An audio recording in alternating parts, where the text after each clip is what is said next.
Good afternoon. Thank you so much for having us. I am State Representative Holly Rehder from the 148th District. That is portions of Mississippi and Scott counties down in southeast Missouri. Today I'm filing 3 bills as a package of harm reduction policy for our state to address the opioid epidemic and to combat the spread of HIV in coordination with the ongoing efforts from the Trump administration. The trio of bills will help further the President's national policy and help address ongoing health crises that we have here in our state. The first is the Prescription Drug Monitoring Program, which you guys know I've been working on for many years now. This legislation is to help combat the opioid epidemic. The second and third bills are large steps towards combating and hopefully eradicating HIV in Missouri. I am introducing the Syringe Access Bill once again and the Communicable Disease Bill once again. Both have been filed in past years. With this renewed focus from the White House on these issues, I'm hopeful that we can get them across the line this year. Every year we make the compelling arguments as to why PD&P is necessary. Every year the issue becomes more and more pressing. Currently, the St. Louis County Health Department, their PD&P covers about 87% of Missouri's population. It's a little bit over half of the counties in Missouri, though. So it's definitely not the statewide program that we need, but it is doing an excellent job, and we've had wonderful statistics from it so far. But again, we really need to have this statewide. The question is no longer whether Missouri is going to have a PD&P, because we do. The question is whether it's going to be an effective tool that our medical professionals can use to help treat their patients with the best treatment, and then also to help lower the suffering that our families are going through because of our legislative body's failure to act. The next 2 bills are more vital than ever. The theme of 2019's World AIDS Day was ending the HIV/AIDS epidemic community by community. The Trump administration has launched itself behind this measure, and so I feel the General Assembly in Missouri needs to do its part to help end HIV in Missouri. President Trump and the Department of Health and Human Services has a goal of cutting the cases by 90% within 10 years. It's an ambitious goal. Missouri should not be a stumbling block in the path of this progress. The administration has released a simple 4-part strategy to eliminate HIV by 2030. Diagnose people with HIV as early as possible. As you will see in our Communicable Disease Bill, we are lowering some of the penalties, making it very much in line with other crimes, felony crimes of these same type, to help stop negating someone's ability to go out and get tested. The second pillar is to treat people with HIV to reach sustained viral suppression. We have medication now available, and it's actually been available for decades. Prevent new HIV transmission is number 3, and respond quickly to prevent new outbreaks is number 4. Those are directly related to syringe access programs. Tragically, Missouri is one of the states the Trump administration has identified as a hotspot for new outbreaks. Many of our rural areas are on the verge now. In short, we cannot delay. Our laws, as they currently stand, serve as a disincentive to knowing your status. We have 13 counties on the CDC's hot list for the top 5% across the U.S. that are on the verge or at risk of significant outbreaks of Hep C or HIV. We are one of 7 states, only 7 states, that are targeted by the Trump administration's program as well. And that's because Missouri is one of the top states in the U.S. that needs to take action now. Preventing new HIV transmission and responding quickly, specifically allowing syringe access services to be implemented when and where needed. These programs are the #1 tool to curtail the spread of infectious disease. A county's health department should be able to spring into action if an outbreak occurs, not sit and wait for bureaucrats to act or for government red tape to be broken. So with renewed spirit, I'm filing the syringe access bill. I have said many times before that having access to a free needle doesn't make someone start using needles. All research shows that these programs do not increase use. All research shows that. The folks using these programs are people who are already using needles for their addiction, regardless if they're clean or dirty. Syringe access programs are a cost-effective way of stopping the spread of HIV and Hep C. By providing clean needles to users, you're giving them a point of access. You're giving them someone in their close sphere of influence that can help them, that can show them where to get help when the time comes that they want to get out of their addiction. And the time does come for everyone. But to have that medical professional that met them where they were at in their addiction is huge. And that's why we see 5 to 6 times more likely someone who uses a syringe access program being someone who actually gets into treatment, gets through treatment, and gets back to a healthy, happy lifestyle. Finally, the communicable disease bill. And that's what we have other speakers here that are going to be speaking and really have some compelling testimony for you today. There have been many advancements in HIV treatment since the early 80s, which is when our current laws were put into statute.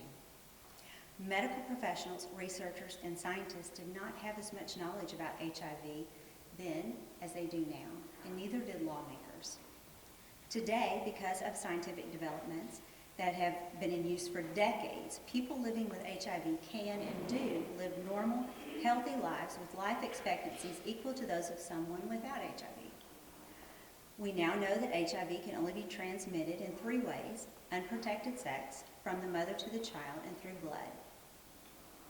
We have continued our work with the Prosecutors Association to update our HIV-specific laws. Representative McCreery, who will speak after I do, and I have both filed bills last year and the year before. They have some differences, but in the past few years, we've had some very thorough and thought-provoking committee hearings and floor debate.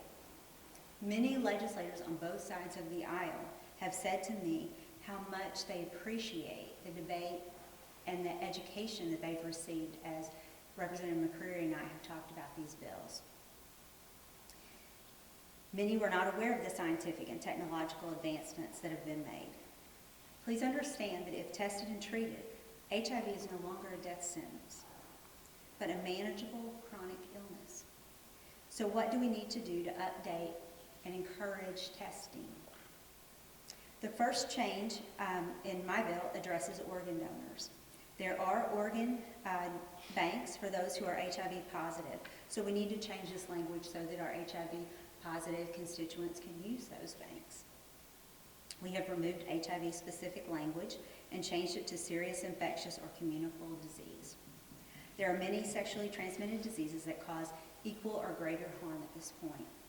What's important is getting tested, knowing your status, and getting treatment, regardless if it's HIV, Hep C, HPV, or what.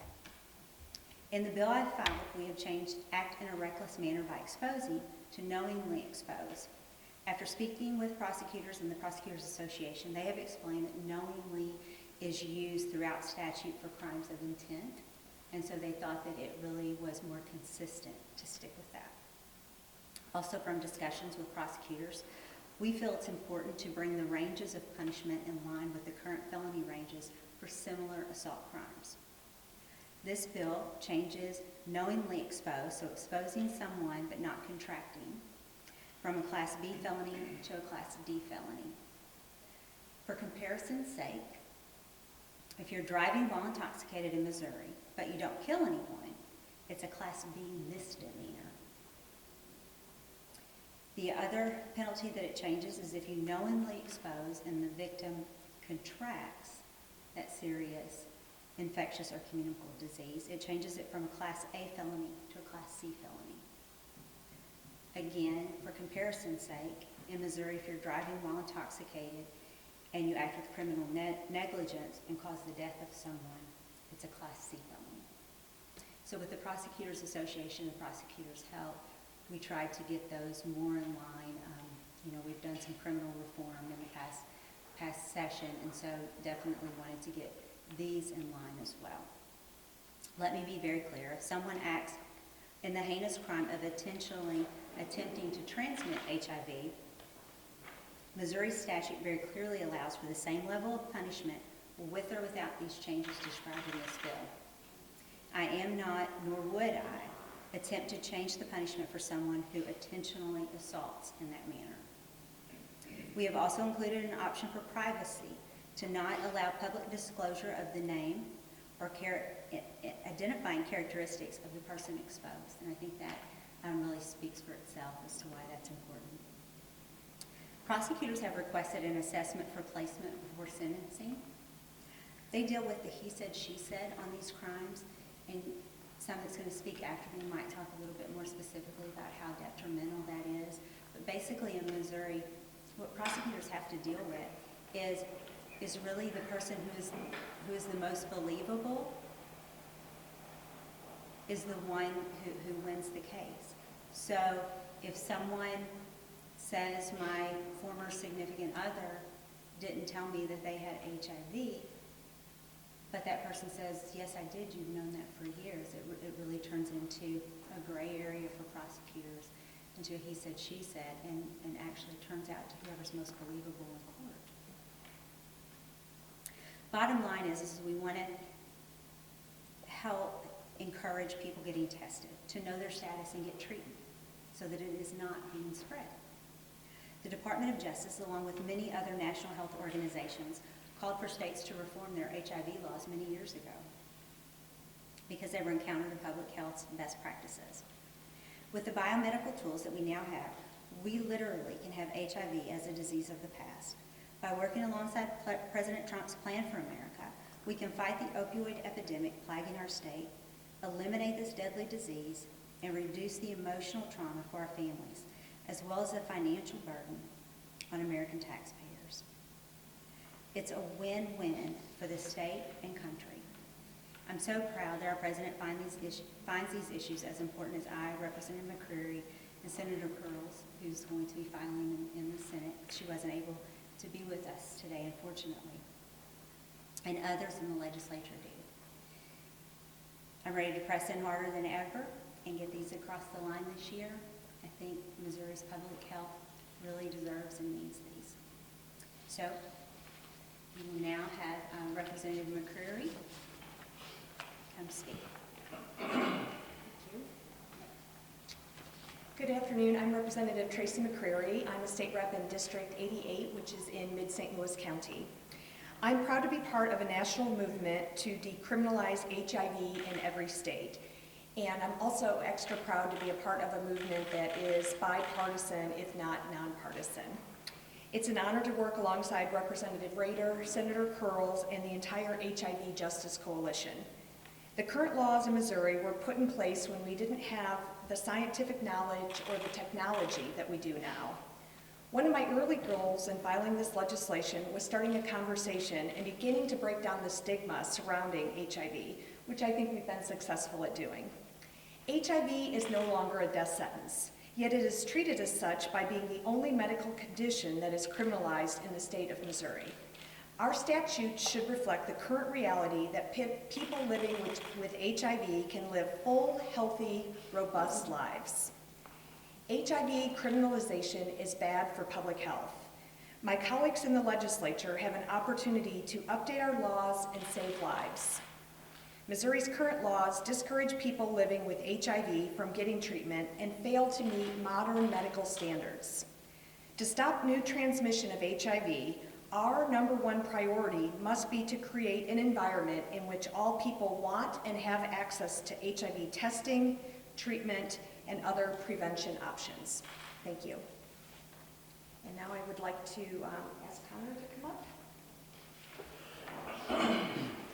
I'm reading this statement on behalf of Lynn Meyercord, the Executive Director of the AIDS Project of the Ozarks. APO, AIDS Project of the Ozarks, was established in 1985 and serves 29 counties in southwest Missouri, providing comprehensive HIV/AIDS prevention and care. Current laws regarding HIV/AIDS were established in the late 1980s, long before very significant treatment and prevention options were available. HIV-positive individuals who are on medication and have an undetectable viral load can no longer transmit the HIV virus.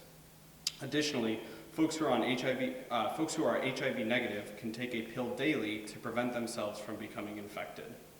In light of these remarkable available medical advancements, it is an injustice to treat those with HIV and involved in medical care the same way as those who are intentionally or negligently exposing others to HIV.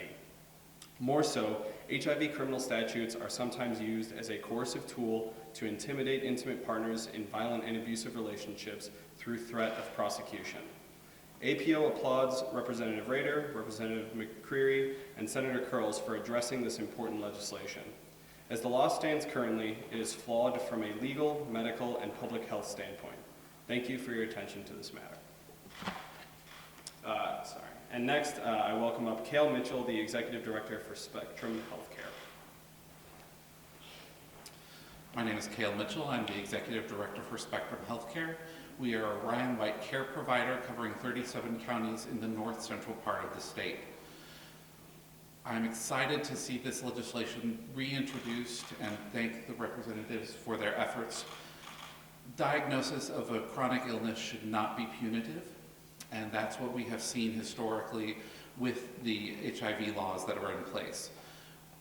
This Modernization Act will move to bring common sense legislation into what we know is scientifically provable facts in dealing with this epidemic. We still have individuals who are reluctant to be tested or disclose status because they understand the legal liability that they face moving throughout their lives. It's important that we address that so that we can move this towards reducing new infection and eliminating infection across the board. I again applaud the legislature on approaching this in a bipartisan public health aspect, and I'm excited to see it reintroduced and hopefully moving forward for the betterment of the entire state.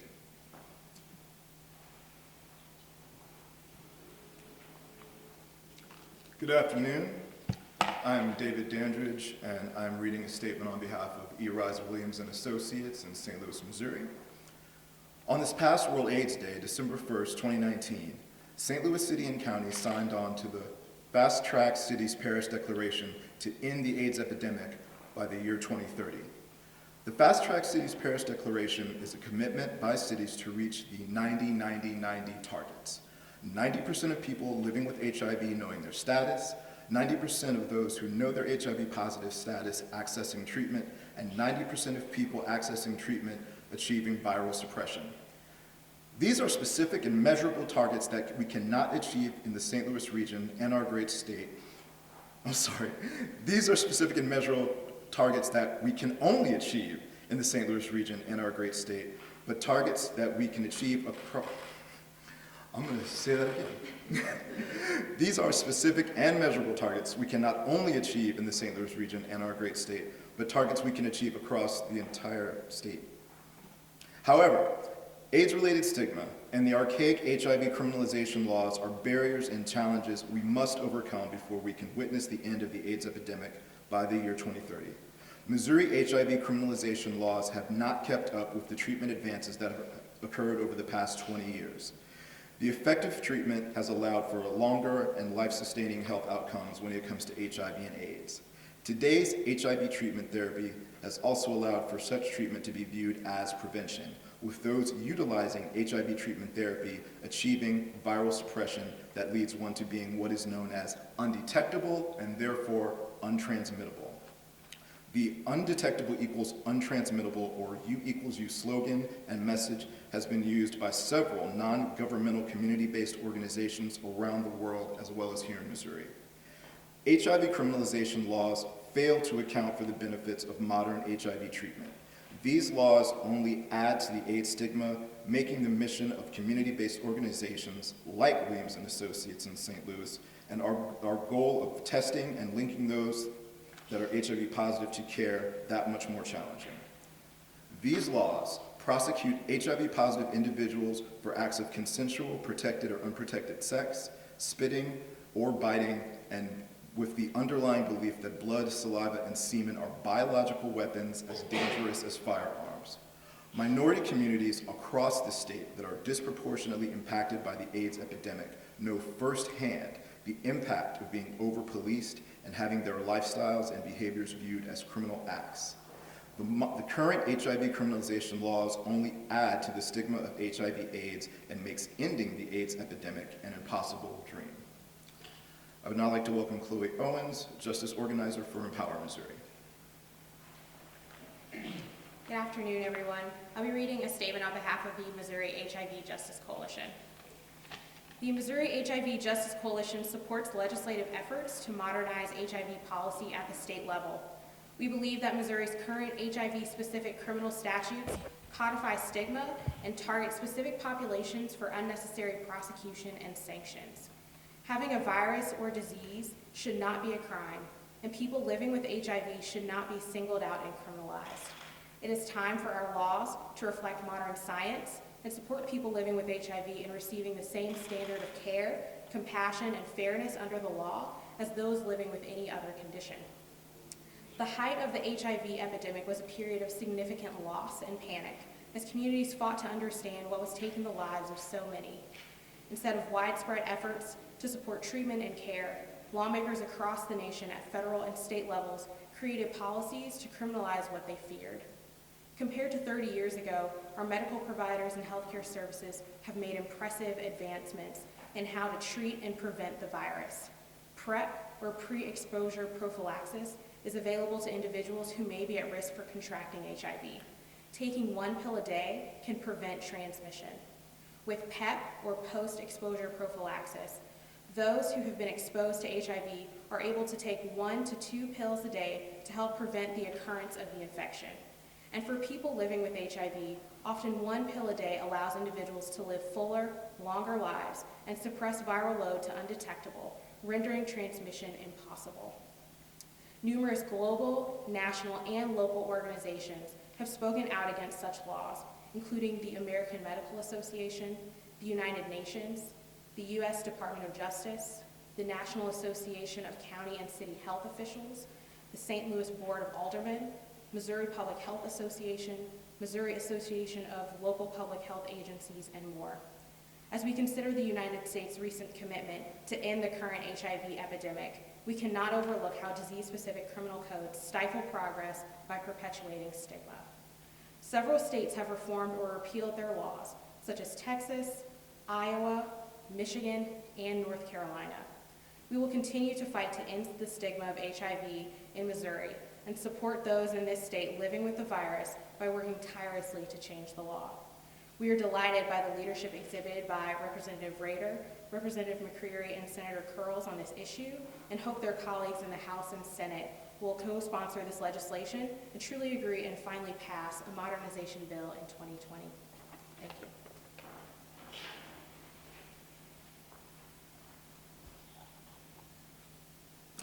Thank you all so much, and now we will open it up for questions, and for all of us, we'll be happy to answer any questions. Representative Rehder, I have 2 questions. I want to start with the issue of opioids and PDMP. On the last day of session, you talked about the bipartisan support with Tracy McCreery. On the last day of session, you took on some people in your own party, the Senate Conservative Caucus. In fact, you used the term that they hijacked the process. You were critical of 4 or 5 of them. Are you optimistic about getting a PDMP through them, knowing that they could try to filibuster? I am, and you know, I think that with a renewed interest from Senate leadership to get this off the table early in session. And so certainly I'm not going to have any recommendations to Senator Schatz or Rowden on how best to do that, but they really want to get it through the Senate early. And so, however that process is, I fully trust them that that's going to be on the floor early this year and being sent over to us. And so, and like I said again, there's no longer a question as to whether Missouri is going to have a PDMP or not. We have one. And so now it's, you know, do you want it to be a program that has legislative oversight and that's managed for the whole state, so that our medical professionals can have the complete access that they need for their patient? Or are you going to be the ones who allow it to be a patchwork process that isn't quite there yet, but will be there? So I think we'll get done this year. And my other question is for you and Representative McCreery. You mentioned the Trump administration. You're a conservative Republican, and I know Jeanette, when she was a Democrat, Tracy's a Democrat. How big is this coalition in terms of trying to get the HIV bill, criminalization bill, across the country? I think it's huge, and you know, a lot of this, and in Missouri, especially when Missouri was targeted as called out, you know, by the Trump administration as one of the 7 states that are getting extra funding, that are getting extra resources. A lot of it is spurred by the opioid epidemic. Well, we have certainly seen, you know, in my 7 years here, when I first spoke my first session about the addiction, you know, experience that I've had growing up in it, and then also my daughter. It's all Americans are dealing with this. One in 3 people have had something, an addiction directly affect their family. And so with those type of statistics and that type of an epidemic fueling HIV and Hep C increases in Missouri, certainly just as we have with the PDMP, which has been incredibly bipartisan, certainly we can do that same thing with this because it is equally as important that we act now. For the communicable disease bill, it was mentioned that it would encourage people to get tested and that our current laws on the books may discourage people from getting tested. Could you just elaborate on that? New to Missouri, so. Sure, yes.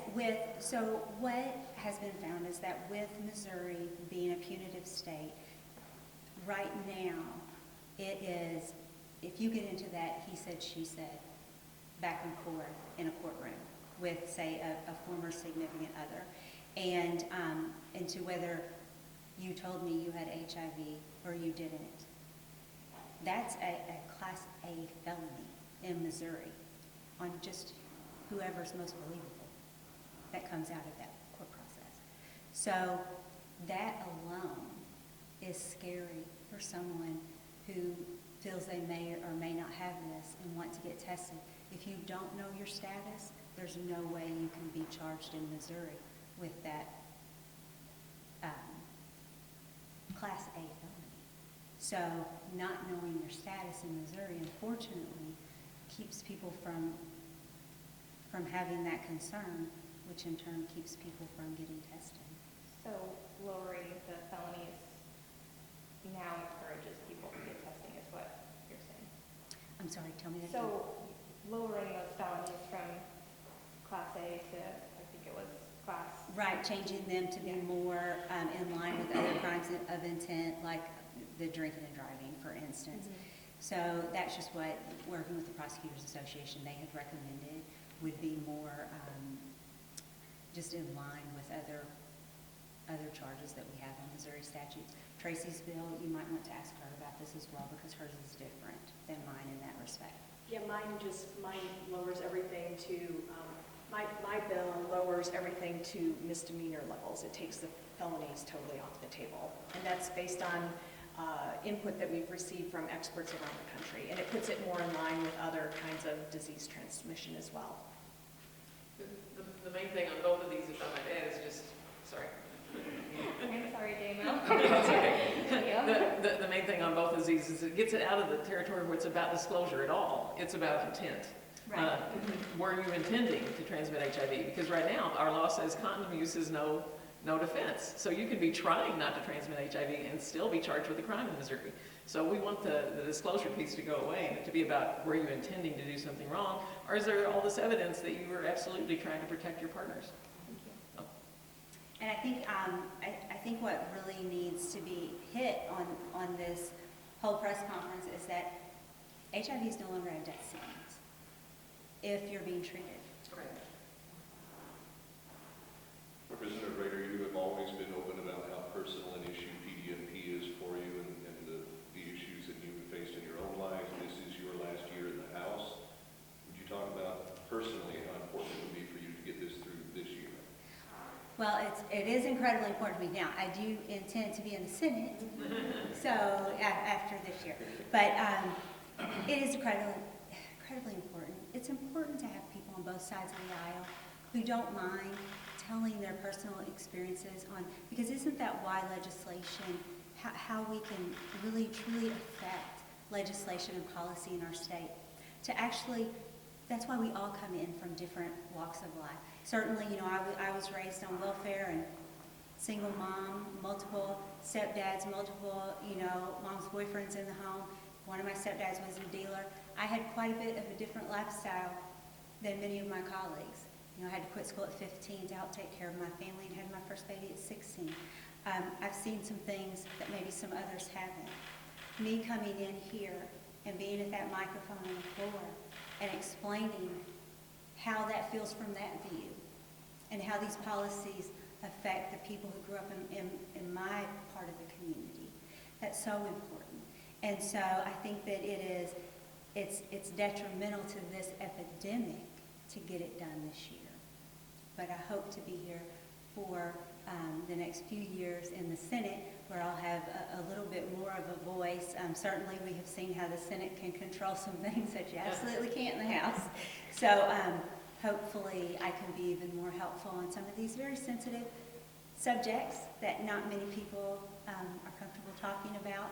I'm okay talking about it. You know, God opened this door for me, and so while I have a microphone, I'm going to use it and certainly tell of the things that I see from my background that needs to be changed in Missouri's laws.